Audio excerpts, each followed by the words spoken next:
Natick is located west of Boston between Needham and Framingham. With a population of 37,000, it's one of the largest towns we've visited, but sits on only 16 square miles of land. I'm with Shannon Boudreau here at Casey's in Natick, which is an adorable little diner. It's open sometimes for breakfast. Yep, we're open Thursday through Monday for breakfast. So we open at 8 a.m. and we serve breakfast from 8 to 10:45. Great. So what's the history of this diner? So I'm a fourth generation down here. My cousin owns it right now. I help him run it. So our great-grandfather started it, Fred Casey, back in 1890. He originally ran it out of, if you look at the photos on the wall, there's a horse-drawn one. That was the original one. He had that one until about 1922 when we got this building. This building was originally in the center of Natick, and they actually moved to here in 1976, and we reopened in 1977. It's been passed down father to son 4 generations. So amazing. Yep. Okay, and so what are you famous for? We're most famous for our hot dogs, actually. Okay. So our hot dogs, we steam our rolls in this copper steamer that's original to the business. So it goes back to about 1890. The hot dogs are boiled in the pot that also is pretty much original, 1890. Everything in here is almost original to the business, to either 1922 or 1890 when the business started.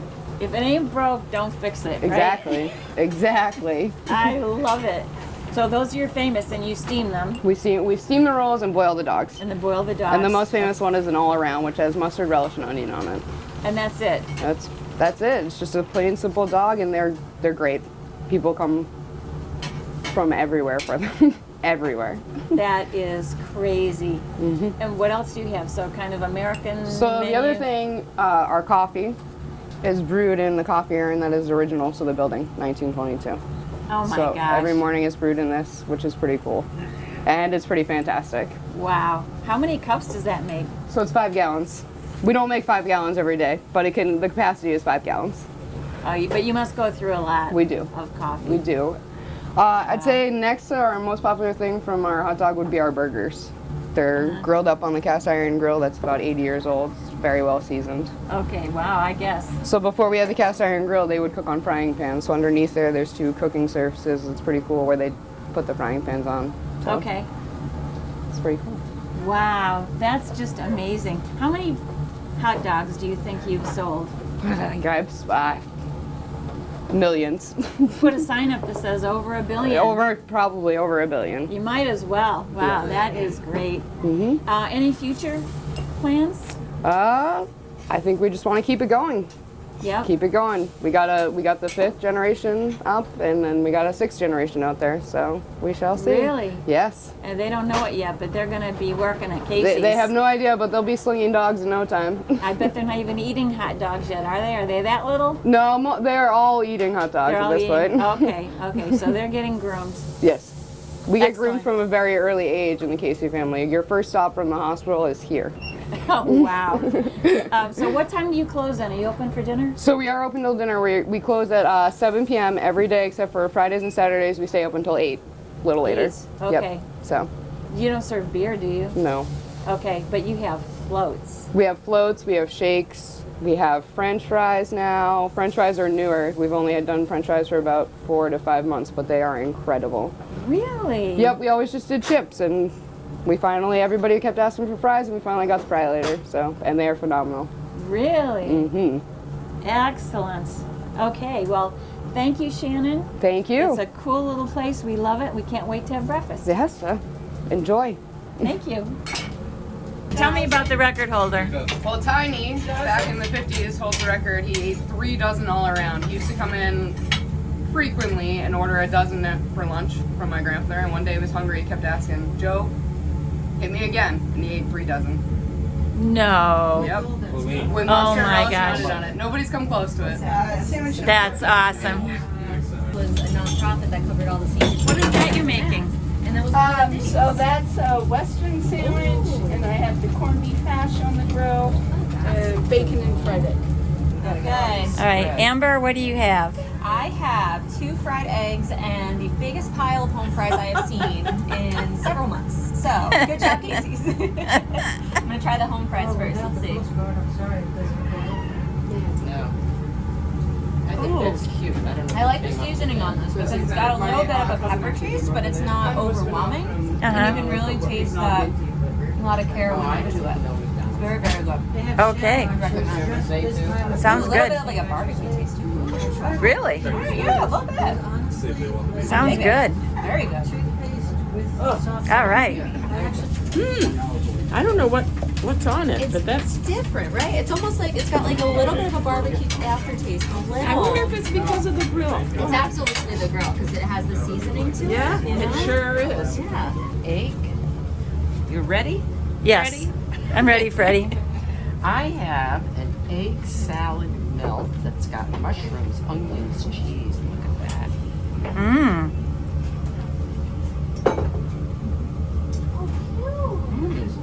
It's huh. Very good. Christmas present. Beth, what do you got there? I have their French cinnamon French toast. It looks the bread looks nice and fluffy. Done on the grill, the very, very, very seasoned grill.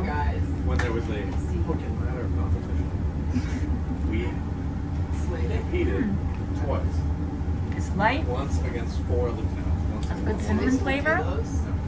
Not here. at least. I love it. Hi, we are with Nikki Lefebvre, who is the Executive Director of the Natick Historical Society, and Terry Evans, who is serves on the board, okay, of the Historical Society. We want to start with Nikki. So tell us when Natick was first settled and when was it incorporated? Sure. So Natick today is on the ancestral homelands of Nipmuc peoples, and who lived here for many, many generations before Natick was established as a praying town or mission community in 1651. The town wasn't incorporated until over a century later in the 1780s. It's unusual in that there's a large gap between its establishment as that praying town into its being incorporated as a full town in the state of Massachusetts. From 1651 up through the 1680s, this was a community of entirely indigenous residents, and the first English family didn't arrive until the 1680s. And even then trickled in slowly until in the 1800s, the land governance system shifted from one in which land was held in common by indigenous families who lived here to one in which individual lots were parceled out. And increasingly after that happened, after about 1720, English and later American bought up those individual plots. By the 19th century, there are more factories in the community, and in particular in the shoe industry.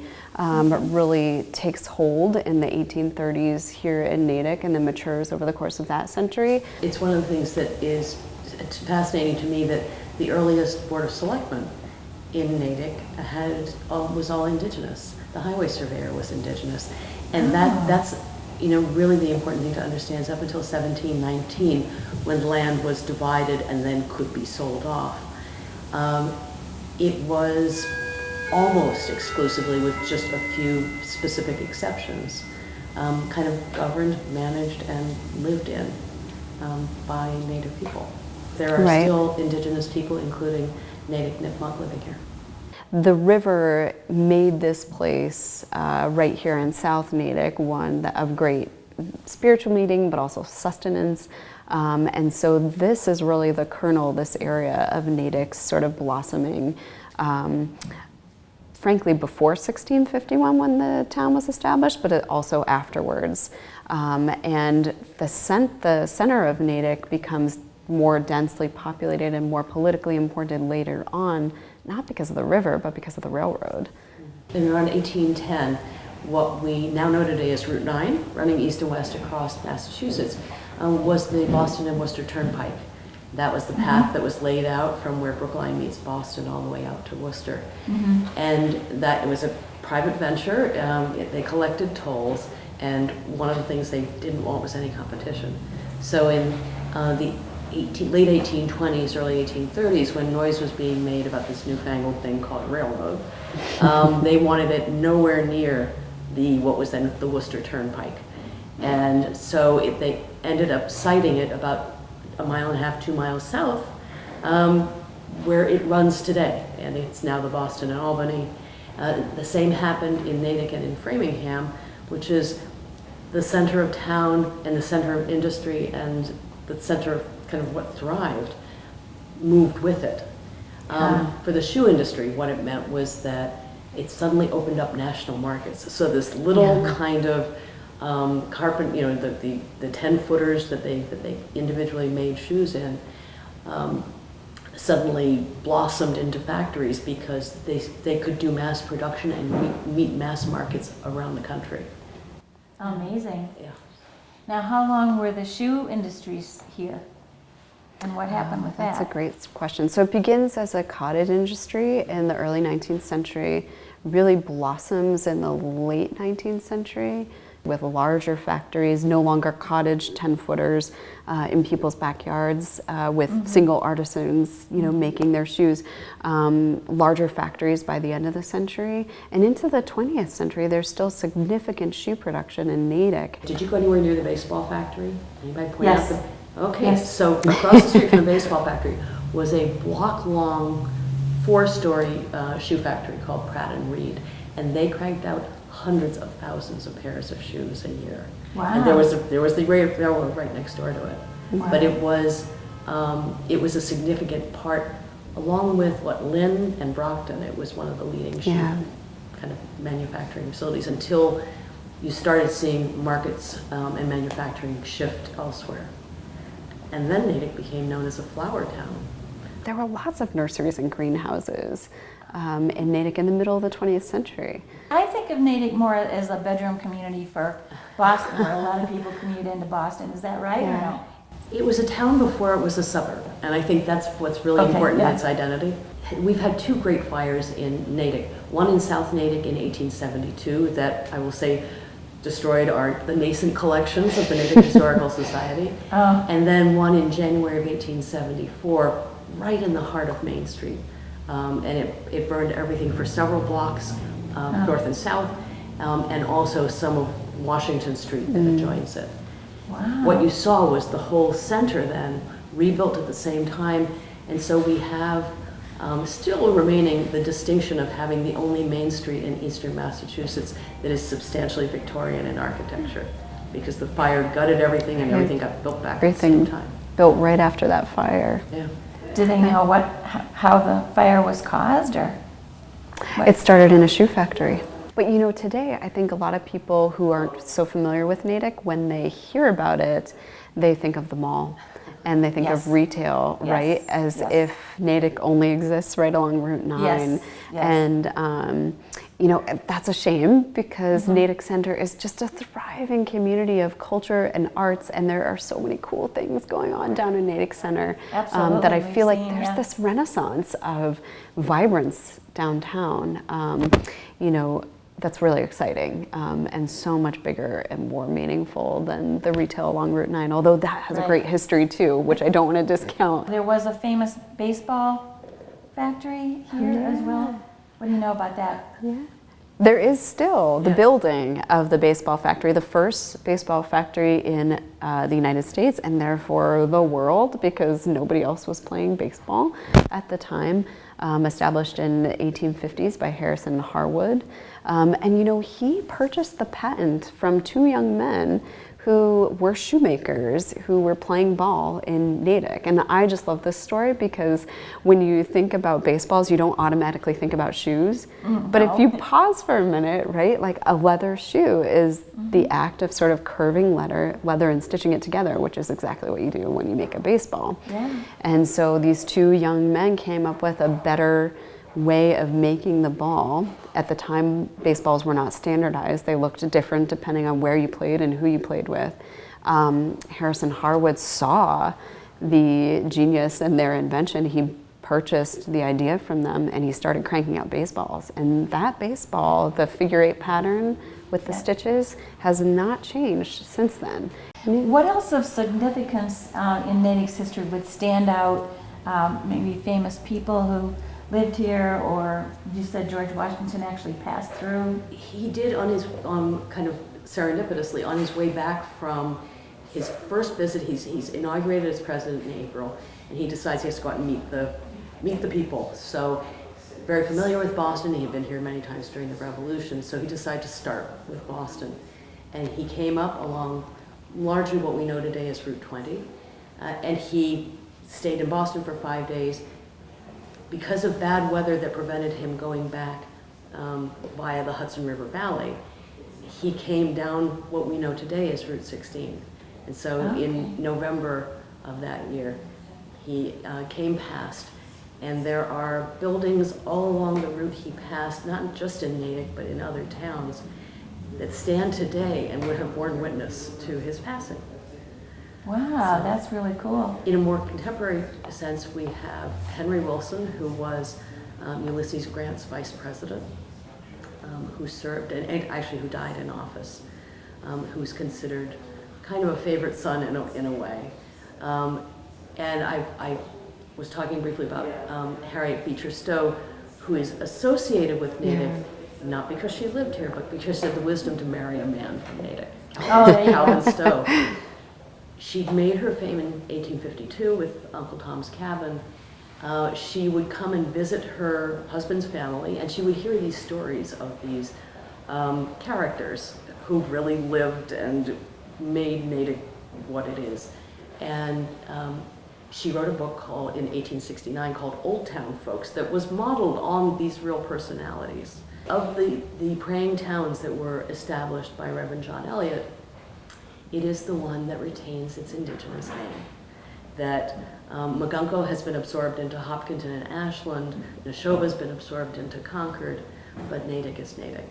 And it is believed that the term is in Nipmuc, translated as my land. Dottie Green, who played in the Women's National Baseball Leagues, during the Second World War, and went to Natick High School and turned out to be this incredible athlete when it came to playing baseball, and set a lot of records. And the film with which we're all familiar, A League of Their Own, which features Dottie of the Rockford Peaches, follows this woman's story very closely. The society was founded in 1870. And at the time, there were two, a clothier and a minister, both of whom had a passion for collecting natural history as well as cultural historical documents. And they kind of came together and they founded the society, and they had rooms up above the clothier's shop across the street from where we are today.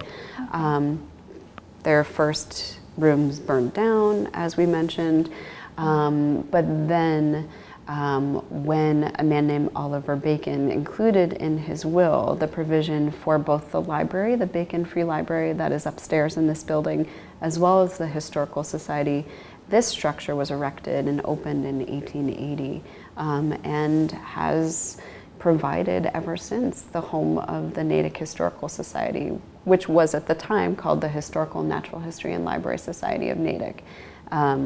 So we've been here since 1880. In 1948, along with the promotion of a movie called Mr. Belding Builds His Dream House, which was all about this couple that was in Manhattan and outgrew their space and they wanted to build their house out in the suburbs or the country. But when they promoted that film, they built dream houses. I want to say 5 or 6 of them throughout the country, and one of them is in Natick. And it still stands in Natick today, although its form has changed a bit over the years, but it was a model house with brand new GE appliances. GE funded it. Myrna Loy, who starred in the movie, she came to the opening of that house and she put her high heel print in the driveway. Well, thank you very much. Thank you. Thank you so much. You just scratched the surface. We'll have to leave it at that. Everybody else has to come here and find out for themselves the rest. Yes, please come. Thank you. Even though it was a rainy day, we took some time to explore the art, architecture, artists, and memorials around Natick. The art community is obviously very important here. This is so cool.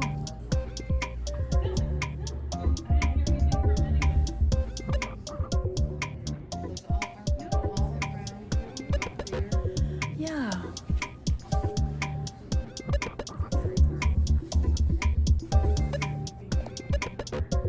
Very cool how they kept it like the outside of the old building right inside the new building.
We even got a selfie with the friendliest meter monitors we've ever met.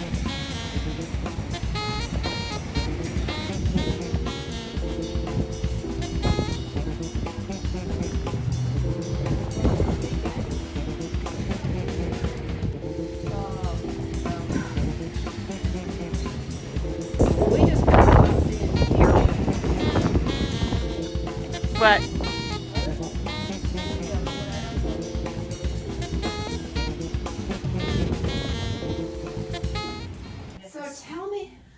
But our floors is, we have 3 people on the floor. Joe, who designs jewelry. Myself, I'm mixed media. I do watercolor, jewelry with sea glass. Well, you do see All kinds of things. And then Helen, who's not here today, is a handbag designer. Wow. And does all kinds of fiber art. She makes memory quilts and so sorry about the dog. No, don't worry. All kinds of things like that. And we've been together for 10 years, I think. And give me your name again. My name is Ginger Ginger. McEachran. Okay. This is Joe LaFalls, Hi, baby. my studio mate Joe. Hi. Hi, Joe. And who's this? This is Bear, Hi, Bear. guard dog, Hi. Oh, you painful one. good boy. And then downstairs, and I'm happy to show you around. Downstairs we have Denise Girardin, who is a painter, and Chrissy Veveros, who is also a painter, crafter. She does all kinds of things. And then in the basement, we have my goodness. Steve Levinsky, who does fused glass, and Conrad Gies, who is a photographer. Nice. So, and we've all been here for, well, I've been here for 2007, so I've been here So, seven. isn't it, you know what? This is So, great. it because is- You get stimulated just by having somebody It else is, yeah, working next door. absolutely. You don't have to be doing We the same were stuff. just saying that we always ask each other, ask for an opinion. Oh, I love Even Yeah, it. that's though great. Even though we know which one is right, and we always say the same thing. But you know what? You have somebody critique your work. It's wonderful. It's and get new ideas too. Yes, That's true. yes, because The afternoon. yes, I gotta go be with them. Yeah. So, I'm doing some sweet peas, which that's my husband's nickname for me, sweet pea. I do jewelry over at this, and then I just, yes, but I'm with your rocks. Oh, good stuff. All of my work is over at No, yours.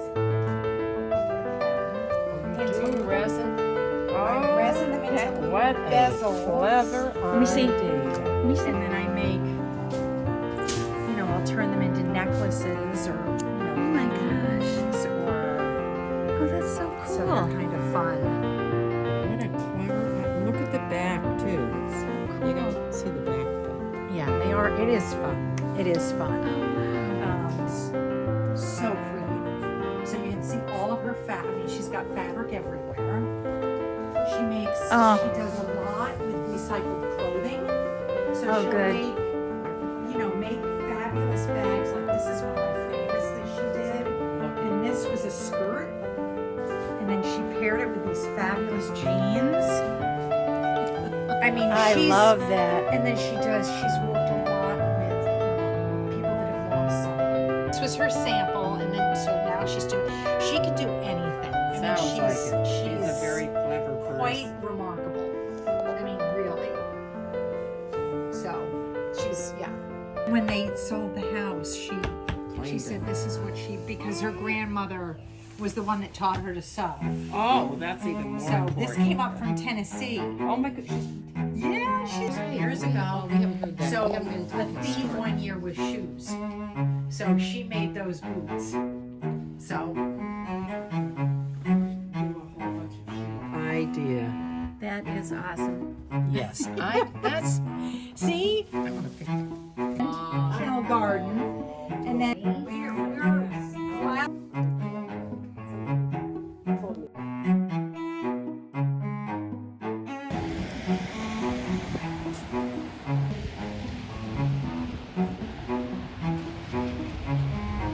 Cool.